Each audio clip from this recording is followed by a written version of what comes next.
Hello students, welcome to this next video which is on next manufacturing process, that is forging.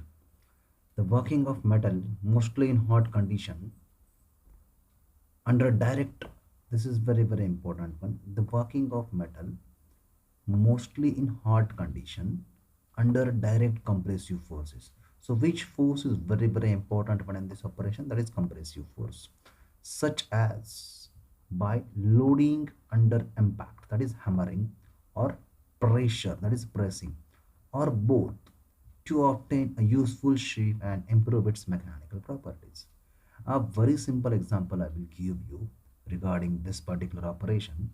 You already have observed the operations whatever the blacksmith is generally doing, which is generally available one on or located one on the roadsides, and he is doing certain kind of things, like suppose such a kind of structure. Those students were from the rural background, they might be knowing such a kind of structure is generally manufactured. This is nothing but the metal part, and this is nothing but the metal as well as some wooden, you can say, structure is available one here. Okay, for various operations as far as agricultural things are considered, agricultural work is considered, when this can be obtained. Here there is a sharp edge which is available one. So such a kind of components which are manufactured by the blacksmith, that is with the help of which process, that is with the help of this forging process only. Okay, so try to remember this one. I have given you a good example. Another manufactured component by the that particular blacksmith is like this one. It is nothing but this is the component which is generally used in case of plate, you can say, such a kind of utensil which is manufactured with the help of an iron.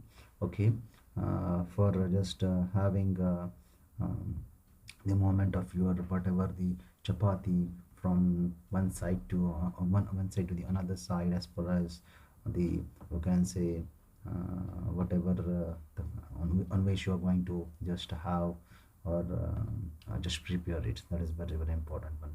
Another important thing is here is that we are having the two kinds of forging processes. Hammer forging, which is generally used by the blacksmith. Okay, blacksmith is this is used by the blacksmith actually. In your syllabus actually we will be talking about the open and closed die forging, which is a very simple one. This is nothing but the forces are imparted to the surface of the metal with the help of a hammer. The pressure intensity is maximum at surface, and hence deformation is maximum at surface. That is very important one. And you can give any kind of shape and size to that particular component on which you're going to hammer it. Press forging, here the one kind of machine is used, because here whatever the manual uh, forces are used when for making that particular product. But whenever you wanted to have the huge amount of forces for the manufacturing of that particular product, then the press, which are forged presses, are used one, in which a certain kind of ram like structure is available one, which will be continuously moving in up and down direction, and to which this kind of you can say the dies as per the requirement are available one. Dies, or you can say certain kind of structures which will be hammering on this particular components, and it is placed on another, you can say, base, so that this component can be given a certain shape like this one. So it is a slow speed compressive forces. Okay, but more than your the one which is used in hammer forging. Pressure increases as the metal is being deformed and reaches maximum just before pressure is released. Here one very important thing is that uh, whatever the things we are going to do, that is in hot condition as far as the material is considered one. So whatever the material, that may be aluminum, that may be, actually aluminum is generally used but not in very, you can say, uh, popular manner. But whatever the components which are good, having the good ability to get forged down, that may be iron, maybe having certain kind of elements in manganese, then whatever the other things like silicon or the other component that can be added to it. So that is to be heated first of all with the help of again the furnace, but not melted. In case of casting process we are going to melt it, but here it will be in a red hot condition, and this red hot condition material is known as billet, B-I-double-E-T. This raw material's name is there, that is billet. Try to remember this particular thing. So that is there, and so here the pressure difference is there on that particular billet. Actually, this kind of compressive forces are just impacting, so that the impact is there with the help of hammer in case of hammered forging, or in case of pressurized things, as far as that is the with the help of um, forging presses that can be applied for conversion of it into the required shape and size.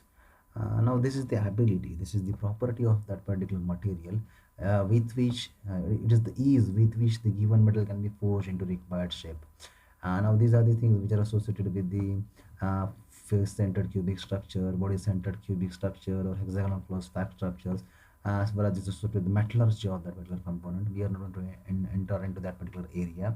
And at high temperatures, the forgeability of that particular components can be increased, because it will allow you or that hammering process, or the process which can be done with the help of press forging, forging, it will be easily forgeable one at high temperatures. Now, which are the metals? This already have told you, but still, aluminum alloys can be forged one, but having certain kind of alloying elements in it, then it is possible one. Magnesium based alloys, copper based alloys, as well as the ferrous, that is plain carbon steels, can be forged in very proper manner. Okay. Now, forging temperatures, it may be ranging from material to material. For low carbon steels, it is ranging from 850 to 1300. For high carbon steels, 850 to 1150. Heating must be above leads to the oxidation of the metals, and finishing at lower temperature leads to the strain, hardening, and cracks. Therefore, the precaution can be taken. Now, these are the defects actually. Oxidation is one of the defect as far as which may be found as far as forging process is considered, as well as strain handling can take place. So it will not strain hardening, actually cracks. So to avoid this one, these temperatures can be maintained in very proper manner. Hence, heating should be optimum and uniform. That is I just wanted to tell you that that should be in proper manner. In proper manner means at required temperatures, and it should be uniform to avoid this oxidation as well as cracks in that particular final product. The operations are like this one actually. Here, this is the final product which can be obtained with the help of this raw material. This will be the force. Now this will be holded in this particular whatever the machine, you can say, or the press forge things are considered when this is the bar stock which will be heated in a furnace, and then it will be kept in it will be kept in this particular thing. As well as here, here the things are here already heating coil and all these things are shown. So in this particular press itself, the heating of this particular bar stock can be done, and it will be it will be forced in this manner, such that here such a kind of shape can be, it will be converted into this final product like this one, um, in a, you can say, uniform manner, or in a very, you can say, slower manner like this, by applying the force in gradual manner. That is one very important thing. Second important thing is that you can convert such a kind of structures that is having the higher, you can say, cross sectional area than this one, with the help of this hammer which is available one. Okay. But these are the self-explanatory things that I did now for you, because this nobody will ask you about this one as far as final examination is considered one. These are the products which can be manufactured with the help of forged components. You can give such a kind of shapes to that particular forged components, which can be by observing this one, you might have observed that whatever the old weapons which were used by our Raja and Maharajas, they were generally manufactured with the help of this forging process. Now, classification of forging operations. I just wanted to tell you about this particular operation, which is open die forging and closed die forging. Now, here open die forging means here this is the thing. This one, you can say, ram which is coming in downward direction, which is a flat one, and this is the material which is kept, okay, like this one, on this another, you can say, um, this one, both, this is the ram as well as whatever this uh, um, 1 minute, I will just tell you here. This is the ram actually, okay, like this one. and this is the punch. Punch as well as this die, both are having the flat structures. Okay, so such a kind of things whenever it is happening. And this is the billet, that is the raw material which is red hot, that is taken from the furnace. This is the red hot, this is the red hot material. Okay, this is the red hot material which is known as billet. Already I have told you billet, billet. Okay, try to remember this one, billet. So this is open die forging. But whenever this both, that is this punch and die, both these are having certain kind of shape like this one. This is the upper shape which is available one to this punch, as well as to this die, the same kind of surface or shape is available one, so that final product will be having that kind of shape to it. So this is the anvil on which this die is present. To the ram, this punch is attached, and through a particular mechanism, this particular ram will be moving in downward direction, which is attached with the punch, so that this billet will be given. This billet is nothing but, again I'm specifying the same thing, it is a red hot raw material which is available one from the furnace, which will be taken and placed it here, and so that the proper shape and size will be given to it. Now here very important thing is that ductility is the property, because whenever you are going to heat this particular raw material inside a furnace, it's whatever the inside physical, as the chemist metallurgical properties will get changed.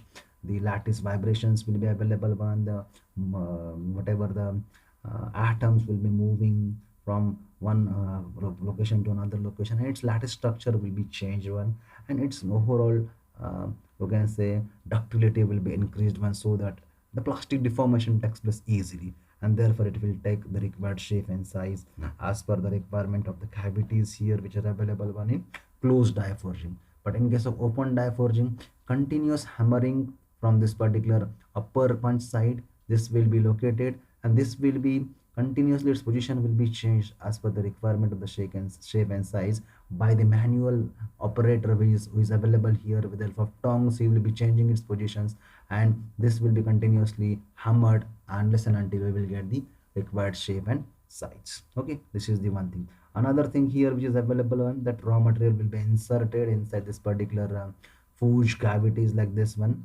Then this will be coming in downward direction, getting this kind of shape, and same thing again, this will be punched, this will be again in a red hot condition unless and until we will get the final product. This will be again the third stage, and this will be the fourth stage. Here we will get the final product like this one.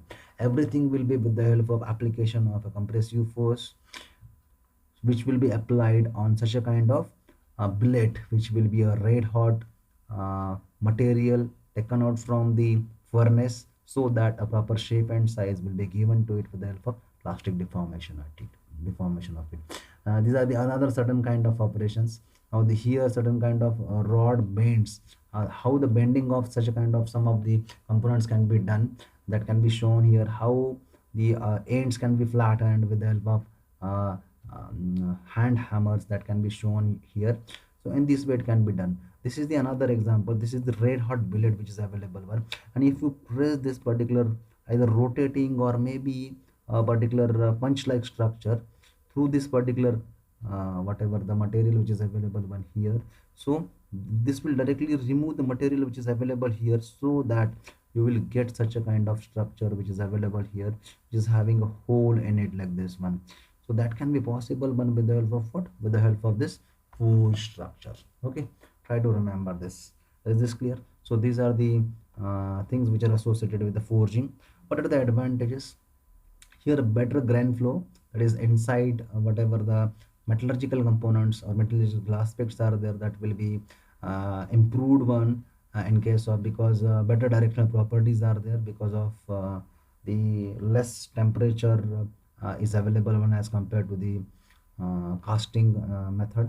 Improved mechanical properties as compared to casting, can be shaped easily to required dimensions, as well as heavy parts can be easily manufactured. But what are the disadvantages of it? Initial temperature is high, maintenance is high as far as these presses are considered one. This is very very important one. Intricate shapes we cannot manufacture with the help of this one, but that can be possible one with the help of casting. Size limitations are there, we cannot go for large number of sizes, that can be possible when in casting. cost more than the cast product. That is another disadvantage of this uh, forging process. So thank you very much for the patient hearing of this particular session. We'll be meeting in the next video with the same, with the another, you can say, discussion with the another topic. So till then, thank you very much.